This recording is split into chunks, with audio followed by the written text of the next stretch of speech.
Police അന്വേഷണത്തിൻ്റെ വഴിയിലൂടെ തന്നെ പോകുന്നു.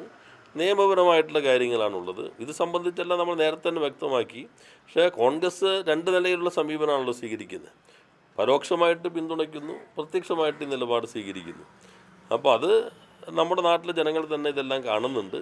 ഗവൺമെൻറ് കാര്യത്തിൽ ഇന്നാൾ എന്ന രൂപത്തിലല്ല, സ്വതന്ത്രമായിട്ടുള്ള അന്വേഷണം, അതിൻ്റെ അതിജീവിതയും അതുപോലെ തന്നെ ഇരകളും അവരുടെ ബന്ധുക്കളും എല്ലാം തന്നെ പൊതുസമൂഹത്തിന് മുൻപിൽ പറഞ്ഞ കാര്യങ്ങൾ നമ്മുടെ മുൻപിലുണ്ട്. അത് കേരളീയ സമൂഹം അത്തരം കാര്യങ്ങൾ ഗൗരവത്തോടെ കാണുമെന്നാണ് കണക്കാക്കുന്നത്. അതെ, ഇതൊരു നമ്മുടെ കേരളത്തിലല്ല ലോകത്തിൽ തന്നെ ഒരു അത്ഭുതകരമായ കാര്യമാണ്. ഒരു ജനപ്രതിനിധിയല്ല, സാധാരണ ആൾക്ക് പോലും എതിരെ ഇത്തരം പരാതികൾ ഉയർന്നു വരാൻ അത്തരം അപൂർവമാണ് ഇത്.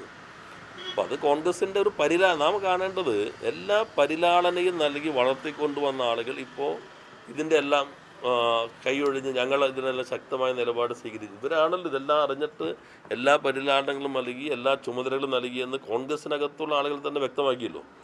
യൂത്ത് കോൺഗ്രസിൻ്റെ പ്രസിഡന്റ് ആക്കുന്ന ഘട്ടത്തിൽ തന്നെ ഞങ്ങൾ ഇതെല്ലാം ശ്രദ്ധയിൽപ്പെടുത്തിയിരുന്നു എന്ന് അവരുടെ ആളുകൾ തന്നെ വ്യക്തമാക്കിയല്ലോ. അപ്പോൾ ആരാണ് ഇതെല്ലാം ഈ രൂപത്തിലേക്ക് എത്തിച്ചതെന്ന് വ്യക്തം.